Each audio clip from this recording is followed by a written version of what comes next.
રાજ્યના આરોગ્ય કર્મચારીઓ અચોક્કસ મુદ્દતની હડતાળ ઉપર છે ત્યારે છેલ્લા 9 દિવસથી આરોગ્ય કર્મચારીઓ હડતાળ પર છે અને ગાંધીનગરના સત્યાગ્રહ છાવણી ખાતે આરોગ્ય કર્મચારીઓ સતત વિરોધ કરી રહ્યા છે।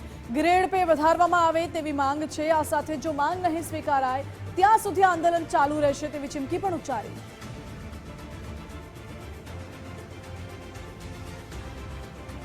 17 તારીખથી આરોગ્ય કર્મચારીઓ જે અચોક્કસ મુદતની હડતાલ ઉપર છીએ।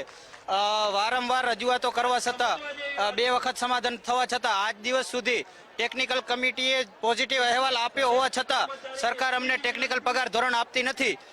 સરકારશ્રી જ્યારે પગાર વધારાની વાત આવે છે ત્યારે કહે છે કે તેજુરી પર બોજો પડે છે, તો સાંસદોના પગારમાં 24% વધારો, દર મહિને 24,000નો વધારો આપી દીધો, ત્યારે કેમ તેજુરી ઉપર બોજો નહીં પડતો હોય? એવું ઈચ્છીએ કે સરકાર અમને બેઠક માટે બોલાવે, અમારી જે 2 મુખ્ય માગણીઓ છે એના વિશે વિચાર કરે, વિમર્શ કરે અને જે કમિટીની અંદર નક્કી થયેલું છે કે ભાઈ ટેકનિકલ કેડર ગણવા માટે સરકારે પોઝિટિવ અભિપ્રાય આપેલો છે એ બાબતે સરકાર વિચારણા કરે તો અમે હડતાલ સમેટી લેવા પણ તૈયાર છીએ। અમારી જે મુખ્ય માગણીઓ છે એ સંતોષાય તો અમે આ સંવેદનશીલ સરકારને રિક્વેસ્ટ કરીએ છીએ કે આપ આ અમારી માગણીઓ સંતોષી અને અમારી જે જાહેર આરોગ્યમાં જે લોકોને હાડમારીઓ ભોગવવી પડે તે માટે અમે દિલગીર છીએ। અમે માફી માંગીએ છીએ પ્રજાજનોની। કોરોના કાળમાં જીવની પરવા કર્યા વગર અમે લોકોની સેવા કરી છે, તો અમે આ કાયદાથી ડરવાના નથી।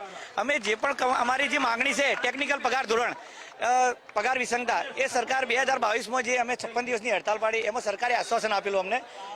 સરકારે આશ્વાસન આપેલું કે ભાઈ તમે જુઓ કે કેડર આમાં અધિકારીઓએ તમે જોઈ શકો છો કે અધિકારીઓ અહીંયા લખ્યું છે કે આ ટેકનિકલ કેડર ગણવા પાત્ર છે, બરોબર? તો ટેકનિકલ કેડર ગણો ને, અમલવારી કરવામાં આટલી કેમ લેટ કરો છો? મારું એટલું જ કહેવાનું છે કે અમે આરોગ્ય કર્મચારીઓ અમારી 4-5 વર્ષથી અમારી માંગણી છે, તો સરકાર અમારી જે માંગણીઓ છે એ સ્વીકારે અને અમને જે કંઈ અમારા ટેકનિકલ ગણવાના છે ટેકનિકલ ગણે, અમને જે ગ્રેડ પે વિસંગતતા દૂર કરી અમને જે ટેકનિકલ ગ્રેડ પે ગણે અને અમને પગાર વિસંગતતા દૂર કરી અમારા જે 2 પ્રશ્નો છે ખાતાકીય પરીક્ષા રદ કરે અને ટેકનિકલ ગણે, અમારી વર્ષો જૂની માંગણી છે। 2001ની માંગણી છે અમારી, ત્યાર પછી અનેકવાર રજૂઆત થઈ। 2022થી અત્યાર સુધી 35 વખત લેખિત આપ્યું, અમને કોઈ મુલાકાત આપી નથી, અમારી કોઈ વાત ધ્યાને નથી લેવામાં આવી।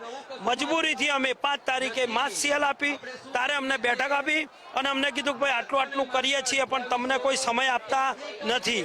જો તે પોતાની રીતે મનસ્વી રીતે જે નિર્ણયો લઈ અમારા કર્મચારીઓને હેરાન કરવાના બદઇરાદાથી જે છૂટા કરવામાં આવ્યા છે એને ચાલુ રહેશે તો 100% અમારે નામદાર હાઈકોર્ટનું શરણું લેવું પડશે।